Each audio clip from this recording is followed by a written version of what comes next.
আজিকালি বজাৰত ইমান ধুনীয়া ধুনীয়া ফ্ৰক কিনিবলৈ পায় বা পোৱা যায়, আগতেও পাইছিল, কিন্তু তথাপিও মই এই ফ্ৰকটো আজি 41 বছৰে কিয় লগত ৰাখিছোঁ। এইটো মোৰ ডাঙৰ ছোৱালীজনীৰ সৰুকালৰ ফ্ৰক হয়। তাই যেতিয়া 3 মাহ হৈছিল মই এই ফ্ৰকটো চিলাই দিছিলোঁ। এই ফ্ৰকটোৰ লগত জড়িত হৈ থকা মৰম স্নেহ আদি সকলোবোৰ যি জড়িত হৈ আছে সেইটোৰ ওপৰতে মই আজি এটা ভিডিঅ' লৈ আহিছোঁ। মই আশা ৰাখিছোঁ আপোনালোকে যেন ভিডিঅ'টো শেষলৈকে চায়। নমস্কাৰ, মই আজি আপোনালোকৰ ওচৰলৈ এটা মোৰ ব্যক্তিগত বিষয় লৈ পেলাই এই ভিডিঅ'টো কৰিবলৈ লৈছোঁ। মোৰ জীৱনৰ লগত যিটো পৰিয়ালৰ ওতঃপ্ৰোতভাৱে সম্বন্ধ আছে সেই বিষয়ত মই এই ভিডিঅ'টো কৰিবলৈ লৈছোঁ। আপোনালোকে নিশ্চয় ভিডিঅ'টো শেষলৈকে চাব। কালি মই খবৰটো পাই দাদাহঁতৰ ঘৰলৈ যাবলৈ ওলাই গ'লোঁ আৰু দাদাৰ কাৰণে কি লৈ যাওঁ বুলি ভাবি মই গণেশগুৰিত ৰৈ পেলাই যিমান পাৰোঁ ভাল ফুল বিচাৰি ভাল গোন্ধাই থকা বাছি বাছি ল'লোঁ তেওঁৰ কাৰণে।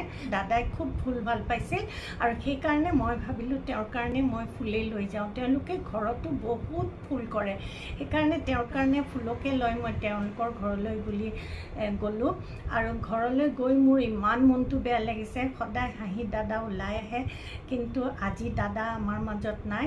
তেখেত জুলাই মাহৰ 12 তাৰিখে আমাৰ মাজৰ পৰা বা এই সংসাৰৰ পৰা বিদায় ল'লে আৰু সেইকাৰণে মোৰ আজি বহুত পুৰণা কথা মনত পৰি গ'ল তেওঁৰ ঘৰলৈ গৈ পেলাই।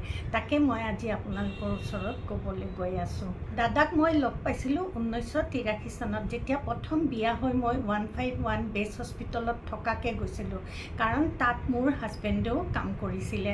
দাদা ডক্টৰ আছিল আৰু সেইখিনি সময়ত দাদা সেই কৰ্ণেল হৈ পেলাই সেইখন হস্পিটেলৰ ৰেজিষ্টাৰ হৈ আছিলে আৰু মোৰ হাজবেণ্ড তেতিয়া কেপ্টেইন ৰেংকত আছিলে আৰু তেতিয়া খুব জুনিয়ৰ আছিলে, কাৰণ তেওঁৰ 5 বছৰ হৈছিল কাম কৰা। আৰু দাদাহঁত বহুত ছিনিয়ৰ অফিচাৰ আছিলে, তেওঁলোক কৰ্ণেল পদলৈকে প্ৰমোশ্যন পাইছিলে আৰু তাতে ৰেজিষ্টাৰ হৈ আছিলে।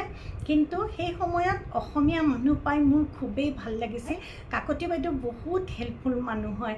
তেওঁ আৰ্মিৰ মানুহৰ লগত কিদৰে ব্যৱহাৰ কৰিব লাগে, কেনেদৰে থাকিব লাগে, মোৰ হাজবেণ্ডে শিকোৱা নাছিল যদিও তেখেতে শিকাইছিলে।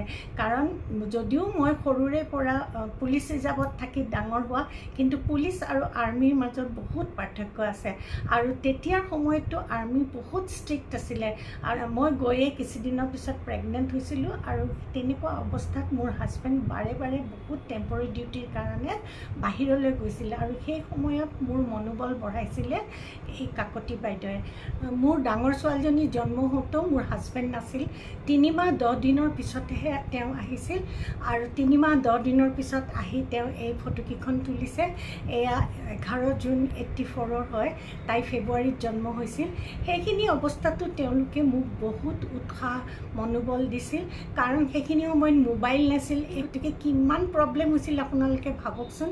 মোৰ তেজপুৰত থকা মাহঁতে 4 দিনৰ পিছত গম পাইছে যে মোৰ বাচ্ছাৰ জন্ম হৈছে, কাৰণ সেইখিনি সময়ত মোৰ হাজবেণ্ডো নাছিলে, মাহঁতৰ ওচৰত টেলিফোন নাছিলে, সেইকাৰণে চিঠি গৈ নোপোৱালৈকে মাহঁতে গমেই পোৱা নাছিলে।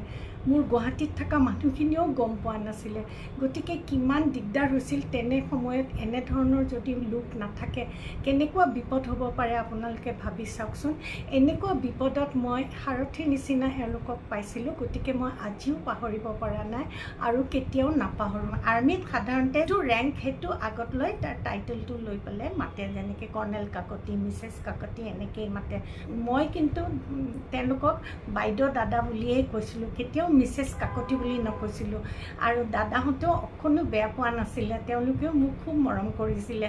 কেনেদৰে ফূৰ্তিত থাকিব লাগে প্ৰেগনেঞ্চি অৱস্থাত সেইবিলাকো তেওঁলোকে মোক শিকাইছিল।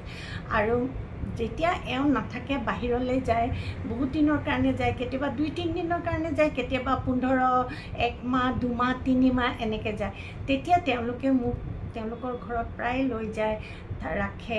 আৰু 2-3 দিনৰ কাৰণে গ'লেতো মোক তেওঁলোকৰ ঘৰতে ৰাখে। মই খুব কান্দিছিলোঁ, কিন্তু তেওঁলোকে মোক বুজাইছিলে এনেকৈ নাকান্দিবা, আৰ্মিত কান্দি লাভ নাই, এইবিলাক সহ্য কৰিবই লাগিব। মই তেওঁলোকক দেখিয়েই মই ভাবিছিলোঁ তেতিয়া যে এতিয়া গোস্বামী জুনিয়ৰ হৈ আছে, গতিকে তেওঁ যাবই লাগিব টেম্প'ৰাৰী ডিউটিত। যেতিয়া ৰেংকটো বাঢ়িব তেতিয়া অকণমান কমি আহিব। মই তেতিয়া সদায় ভাবিছিলোঁ যে কেতিয়া মেজৰ ৰেংক পাব, কেতিয়া তেতিয়া কৰ্ণেল ৰেংক পাব। কিন্তু দেখিলোঁ ইমানখিনি হওঁতে আৰু দায়িত্ব বাঢ়ি গ'ল, আৰু বেছিহে টেম্পৰেৰী ডিউটিয়ে বেছিহে ঘৰত নাথাকা হ'ল। গতিকে এইবিলাক থাকে।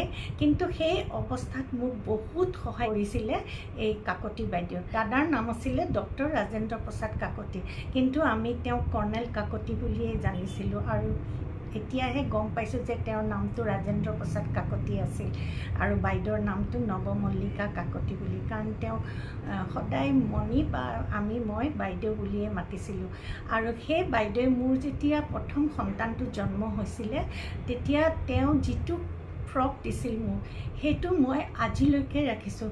কাৰণ পাঞ্জাৱত যেতিয়া মই আছিলোঁ, তেতিয়া পাঞ্জাৱৰ মানুহে মোক কৈছিল যে প্ৰথম সন্তানৰ এটা কাপোৰ লগত ৰাখিব লাগে, সেইটো ঘৰৰ কাৰণে শুভ বুলি কয়, ভাল বুলি কয়। পাঞ্জাৱত মানুহে কোৰ্ট কাছাৰী আদি কথাত গ'লে বা ভাল কামত গ'লে প্ৰথম সন্তানৰ কাপোৰ এটা পকেটত ভৰাই লৈ যায়। তেওঁলোকে মোকো কৈছিল তুমি এটা কাপোৰ ৰাখি থ'বা আৰু ভাল কামত সদায় সেইটো লগত ৰাখিবা। সেইকাৰণে মই যিমান তাইৰ কাপোৰ আছিলে মোৰ ডাঙৰ ছোৱালীয়ে চব দি দিলোঁ। কিন্তু কিয় জানো কাকতি বাইদেৱে মোক যিটো ফ্ৰক দিছিল সেইটো মই আজিলৈকে ৰাখিছোঁ। আমাৰ গুৱাহাটীৰ ঘৰলৈ দাদা বাইদেউ আহোঁতে মই তেওঁলোকে দিয়া কাপোৰৰ ফ্ৰকটো দেখুৱাইছিলোঁ। তেওঁলোকে দেখি আচৰিত হৈছিল আৰু দাদাই মোক কৈছিল ফ্ৰকটো ফ্ৰেম কৰি থ'বা বুলি। আৰু এইটো মই কেতিয়াও জীয়াই থকালৈকে লগৰ পৰা মই আৰু এৰিব নোৱাৰোঁ। আৰু সেই কথাটো মোৰ সদায় মনত পৰি থাকে। আৰু সদায় মই ভাবিছিলোঁ যে এইটো মই এটা ভিডিঅ' বনাম, যে মানুহে অন্তৰৰ পৰা যদি মৰম দিয়ে সেই মানুহক কেতিয়াও পাহৰিব নোৱাৰে। মানুহ কেতিয়াও স্বাৰ্থপৰ হ'ব নালাগে। তেওঁলোকে মোক বিনা স্বাৰ্থৰে ইমান মৰম কৰিছিল, কাৰণ তেওঁলোকক আমি একো দিব নোৱাৰোঁ। তেওঁলোক আমাতকৈ বহুত ছিনিয়ৰ আছিল, কিন্তু মই তেওঁলোকৰ পৰা যিখিনি মৰম পাইছিলোঁ সেই মৰমখিনি মই সাঁচি ৰাখিবলৈ সক্ষম হৈছোঁ। আৰু সেইকাৰণে তেওঁলোকে আজিও মোক মনত পেলায়। সেইদিনা যেতিয়া দাদাৰ আমাৰ মাজৰ পৰা গুচি গ'ল, তেতিয়াও তেখেতে নিজেই মোলৈ বাইদেৱে ফোন কৰি পেলাই খবৰটো জনাইছে। সেইটোতে মই বহুত ভাল লাগিল যে তেখেতে এনেকুৱা এটা অৱস্থাতো মোক ফোন কৰি কৈছে। দাদাৰ বয়স হৈছিল, কিন্তু একদম আৰ্মি মানুহৰ দৰে ঠিক আছিল। তেওঁ 1935 চনত জন্ম হৈ পেলাই জুলাই মাহৰ 12 তাৰিখে তেওঁ আমাৰ এই সংসাৰৰ পৰা আঁতৰি গ'ল। তেখেতৰ 91 অক্টোবৰত সম্পূৰ্ণ হ'লহেঁতেন, কিন্তু তাৰ আগতে তেওঁ গুচি গ'ল। তেওঁ খুব ভাল মানুহ আছিল। চাকৰিত থকা অৱস্থাটো তেওঁৰ বিষয়ে বেয়াকৈ কোৱা মই যিমান দিন পালোঁ শুনা নাপালোঁ।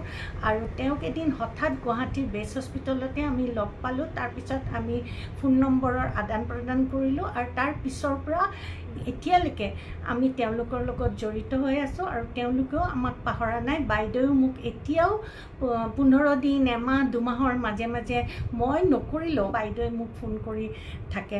সেইকাৰণে মই আৰু বাইদেউক কেতিয়াও পাহৰিব নোৱাৰোঁ। মোৰ নিজৰ বাইদেউৰ নিচিনা একদম মই কেতিয়াও পাহৰিব নোৱাৰোঁ। মই সেইকাৰণে বহুত দুখ পালোঁ। এটা কথা মই আপোনালোকক কওঁ, AMCত ব্ৰিগেডিয়াৰ পদ পোৱাটো বহুত জটিল হয়। তেওঁ ব্ৰিগেডিয়াৰ পদ পাইছিল, গতিকে আপোনালোকে ভাবি চাওক যে মানুহজন কিমান ভাল আছিল। তেওঁৰ মাত কথা বহুত মিঠা আছিল। ব্ৰিগেডিয়াৰ পদ পাবলৈ মানুহজন বহুত ভাল হ'ব লাগিব, ধীৰ স্থিৰ হ'ব লাগিব, সংযম হ'ব লাগিব। গতিকে তেওঁ ব্ৰিগেডিয়াৰ পদ পাইছিল যেতিয়া, আপোনালোকে জানি লওক তেওঁ মানুহজন কিমান ভাল আছিল। তেওঁৰ বহুত অভিজ্ঞতা আছিল, কাৰণ 1935 চনতে জন্ম হোৱা এজন ব্যক্তিৰ কিমান অভিজ্ঞতা হ'ব পাৰে আপোনালোকে ভাবি চাওক। কাৰণ তেখেতে স্বাধীনতাৰ সংগ্ৰাম দেখিছে, দেশ স্বাধীন হোৱা দেখিছে, তাৰপিছতো ক'ত কাম কৰিছে, তেওঁ আৰ্মিত কাম কৰিছে। গতিকে তেওঁৰ বহুত অভিজ্ঞতা থকা মানুহ।